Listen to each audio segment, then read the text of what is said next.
Document verification আৰু NIOS পাৰ্টিসকলৰ সৈতে জড়িত যিসমূহ কেছ আমি আপোনালোকৰ সৈতে ডিছকাছ কৰি আছোঁ সেয়া হয়তো সকলোৱে গম পায়। অন্য এটা ভিডিঅ' আপোনালোকৰ সৈতে ডিছকাছ কৰিম।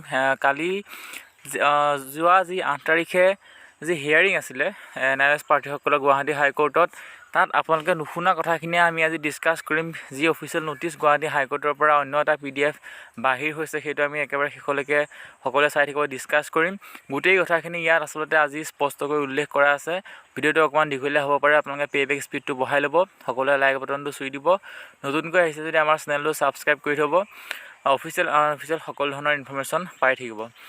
ধৈৰ্যৰে ভিডিঅ'টো চাব, একেবাৰে শেষলৈকে চাই থাকিব, একো এটা পইণ্টেই মিছ নকৰিব। কাৰণ আপোনালোকে ভিডিঅ'ত বা আগৰ ইয়াৰ যিটো জাজমেণ্ট, সেই জাজমেণ্টত নোপোৱা কথাখিনি এইটো ভিডিঅ'ত আপোনালোকে সম্পূৰ্ণকৈ লাভ কৰিব। অৰ্থাৎ কি ৰিপ্লাই দিয়া হৈছিলে চৰকাৰৰ ফালৰ পৰা, আৰু NIOSৰ যি উকিল আছিলে সেই উকিলে কি ছাবমিশ্যন কৰিছিলে, ইয়াত গোটেইখিনি কথা লিখা আছে।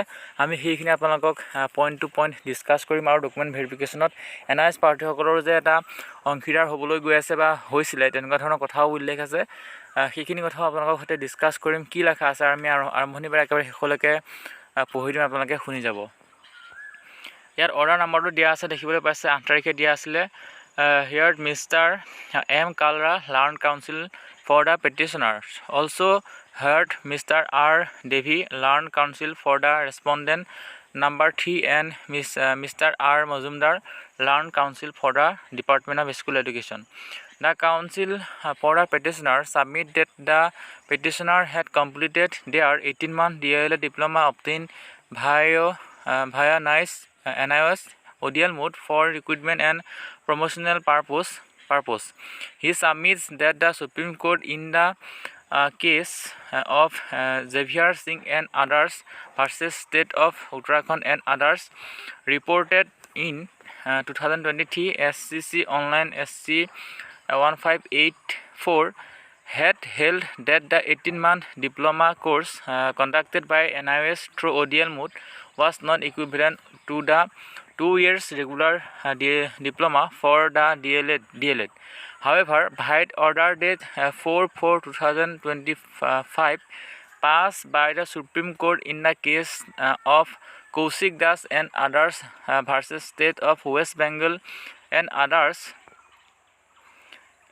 SLP number দিয়া আছে, which had taken into consideration the earlier judgment of the Supreme Court in Xavier Singh Supra and the case of Vishwanath and others versus the State of Uttarakhand and others. Review petition সকলোৱে হয়তো গম পায় যে 2024 চনৰ শেষৰ ফালে review petition হৈছিলে।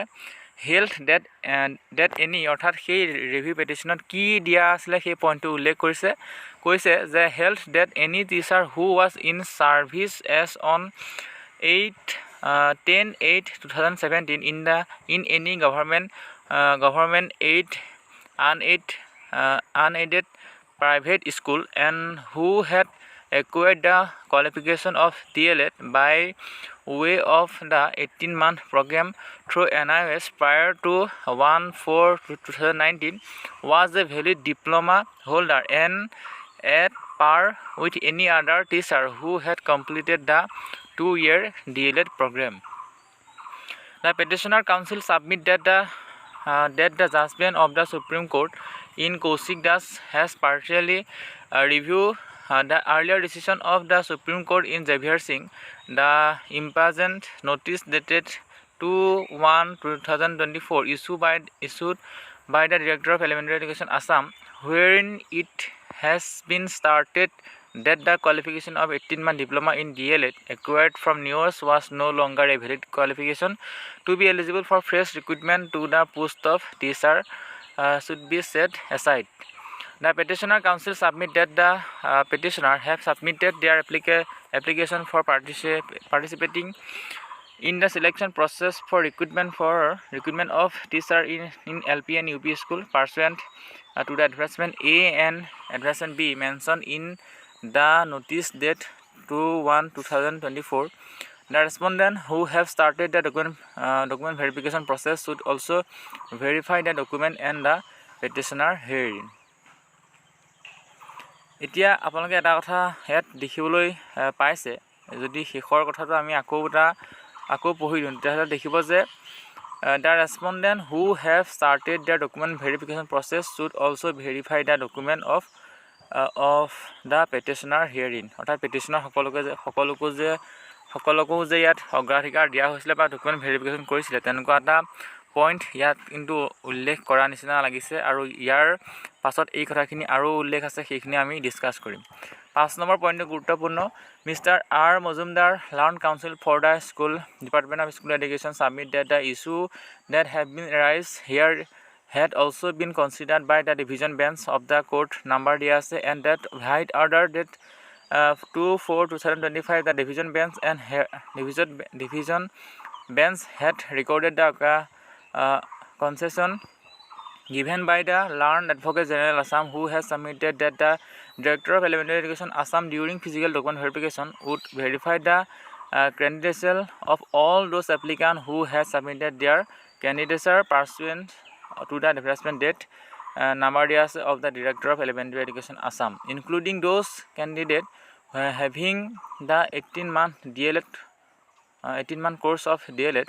He accordingly submit that if the petitioner have submitted their application within the last date of submission of application in pursuant to the advertisement, they would also be subject to document verification. এই যেটো last point আপোনালোকে দেখিবলৈ পাইছে he accordingly submit that if the petitioner have submitted their application within the last date for submission of application in pursuance to the advertisement, they would also be subject to document verification.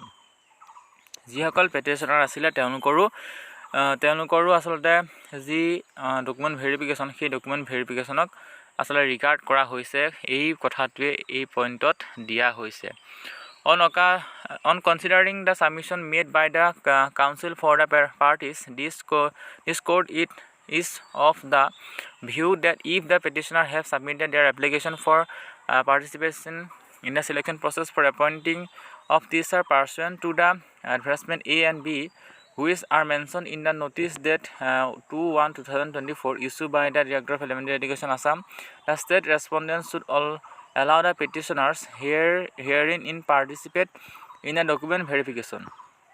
কাৰণ ৰেছপণ্ডেণ্ট অথৰিটিয়ে document ভেৰিফিকেশ্যনত বা apply কৰিবৰ কাৰণে যিসকল পেটিশ্যনাৰ আছে তেওঁলোকক সুবিধাটো দিছিলে further in the event the selection process proceed beyond the document verification state the petitioner case should also be considered if they pass the document verification stage.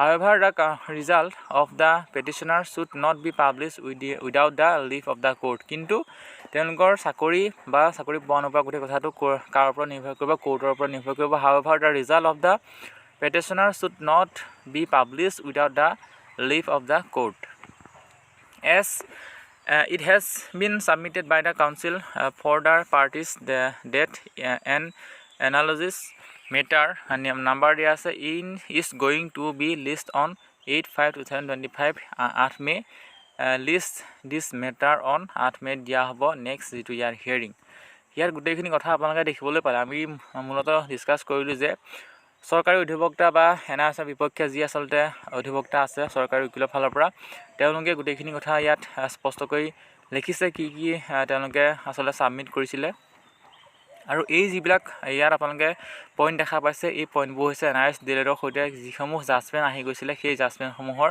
বিষয়ে ইয়াত পইণ্ট আউট কৰা হৈছে গতিকে গোটেই কথাখিনি আচলতে সোমাই পৰিছে সংশয়ত সোমাই পৰিছে কোনো এটা সঠিক সিদ্ধান্ত 8 তাৰিখে ওলাই নগ'লে পুনৰ আমি 8 তাৰিখৰ ডিসকাছ এইকাৰণে কৰিছোঁ যে গুৱাহাটী হাইকোৰ্টৰ ফালৰ পৰা অফিচাৰ জাজমেণ্টত প্ৰকাশ কৰিছে যে চৰকাৰী অধিবক্তা বা NIOSৰ বিপক্ষে কি পইণ্টখিনি দিছিলে সেইখিনি পইণ্ট তেওঁলোকে প্ৰকাশ কৰিছে আমি আপোনালোকৰ কাৰণে সেইকাৰণে প্ৰকাশ কৰিলোঁ ইয়াত পেটিশ্যনাৰসকলক কিন্তু অগ্ৰাধিকাৰ দিয়াৰ কথাটো সম্পূৰ্ণকৈ দিয়া দেখা গৈছে যিসকলে পিটিশ্যনাৰ আছিলে নেক্সট যি ডকুমেণ্ট ভেৰিফিকেশ্যন তাত হয়তো যিসকল আচলতে পেটিশ্যনাৰ আছে তেওঁলোকৰ নাম কিন্তু অহাৰ সম্ভাৱনা দেখা পোৱা গৈছে যিটো নেকি দেখা পোৱা গৈছিলে BTR যি LPUP শিক্ষক নিযুক্তিৰ ক্ষেত্ৰত গতিকে পৰৱৰ্তী সময়ত যি আপডেট পোৱা যায় আপোনালোকৰ সৈতে ডিসকাছ কৰিম আমাৰ সৈতে কানেক্ট হৈ থাকিব পৰৱৰ্তী সময়ত পুনৰ আহিম ধন্যবাদ